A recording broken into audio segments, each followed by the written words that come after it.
Hello everyone, welcome back to GTA Online with Longclaw and Valyrian Steel, where we always deliver. This is a very quick video where I'm going to show you a quick review and a part customization for the new Déclassé Scramjet, which is the vehicle that is currently on offer as a podium vehicle in the Diamond Casino. This is not a new vehicle to the game, but it's a new vehicle to me. Look at it, it's parked outside here.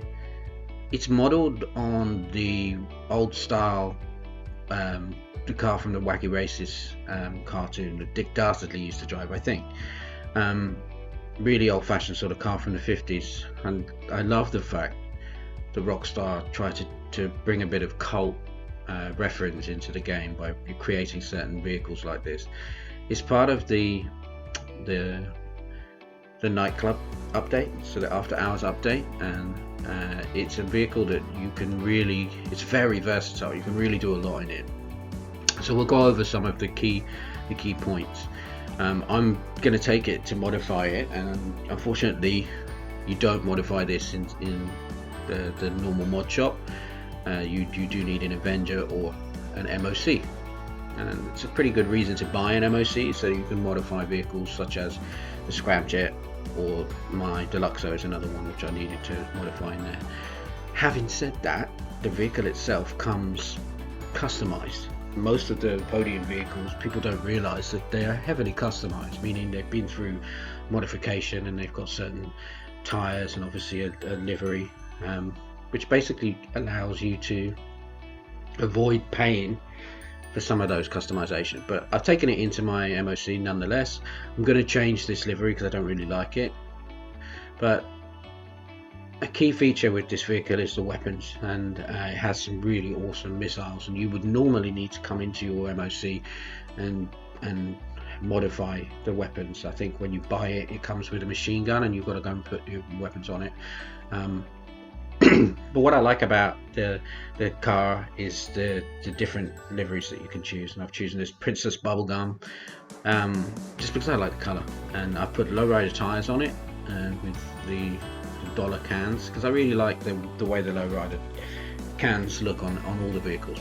Problem with the MOC is you can't get a 360 view, so you're kind of locked in this view, and obviously I'm going to put up all of my armor because another feature with this vehicle is you're going to fly through the air in it. It's not a flying car, but it has a boost on it which allows you to sort of float up into the air and shoot off into the air, and then you can basically interact with the joystick in the air and make it sort of float and glide around, and that's the real cool feature for it. So there's not a huge amount of customization needed. I've just done the bare whatever I can there, and now we'll take it out into the street and I'll see if I can show you how the car drives. And it's really light, it's very fast. One of my favorite features of this is that you can actually shoot your own personal weapons whilst you're driving around. So although it has awesome missiles on it, which you can really destroy anything that's in your way, and they really do lock on really well, which is great if you want to get some justice in the lobby against a demon oppressor that's chasing people around or whatever. It's really good for that. And there's also the fact you can shoot your personal weapons. So if you're doing a lot of missions and a lot of grinding missions like I am, collecting cargo, so forth, a lot of NPCs chasing you, whatever, you can actually access all your missions and shoot them while driving, and that is really cool. So without leaving the car, you can actually access all of your weapons and shoot some of the weapons that you wouldn't normally be able to shoot.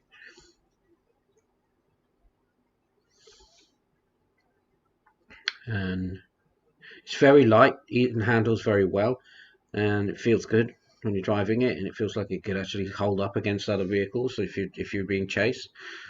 And there's the boost, and this is not a great example. I press the boost, and then you kind of leave the floor when you press the boost after about 5 seconds, and you need to have a clear road basically. And what I did there is just took it straight into a lamppost, and again took it straight to a building. You can see it takes a bit of time to get used to understand what to do with your fingers when you're pressing the boost. I think the key is get a piece of open road and then take off, and then you'll see what I mean. And what I do is just press the boost and then interact with that joystick to get the car to sort of turn and use the leverage that you've just given it up in the air to let it kind of float on air. You can see I'm kind of getting the hang of it here. It is fun. It's not the kind of car that you're gonna get much done in. It's more about that fun vehicle that you're looking for if you just want to fly around and go crazy. That's what I mean when I say that it's very versatile, because it has some offensive capabilities. I think this hill here just gives me that leverage I need. You can really see it's so cool. And it lands well. I mean, yeah, okay, sometimes I land on my back, and how I managed to survive, given that my head is kind of popped out over the top of the car. I'm bouncing around, but thankfully nothing happens to me. But look at this. You can see it's not flying, but you can really cover some distance. I mean, I covered several blocks there in that. And then if you're stuck in a position like this, you could just lift the front up and it will go. That's why you need that armor. So don't neglect the armor when you're doing your customizations, because you will smash the car to pieces within 5 minutes.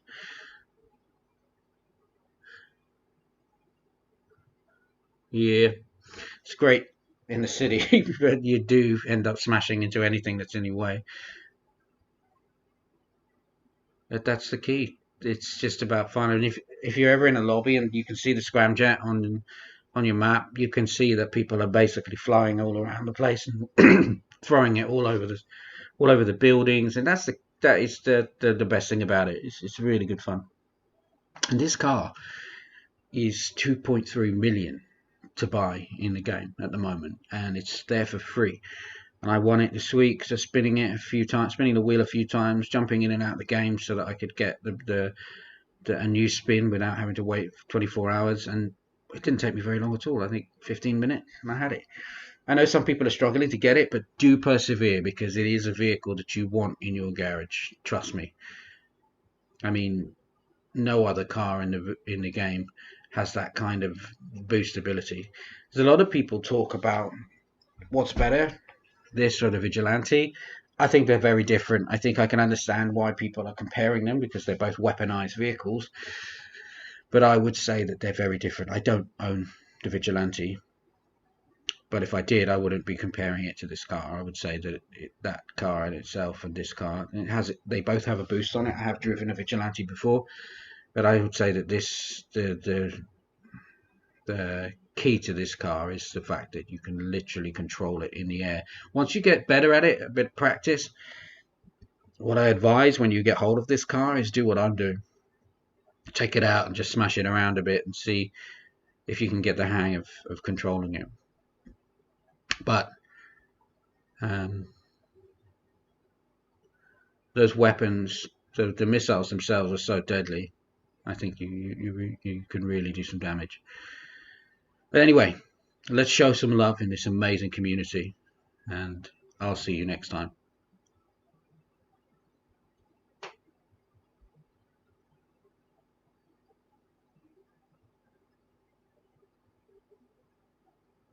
Oh.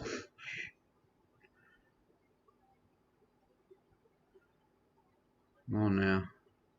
On your feet.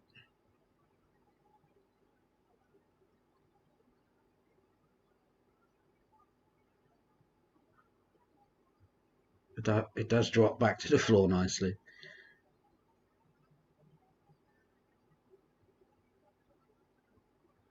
Oh. One more. Let's take it to the sky. Where we're going, we don't need roads. That's it, boys. That's how you do it. Not now, Ron. God damn it.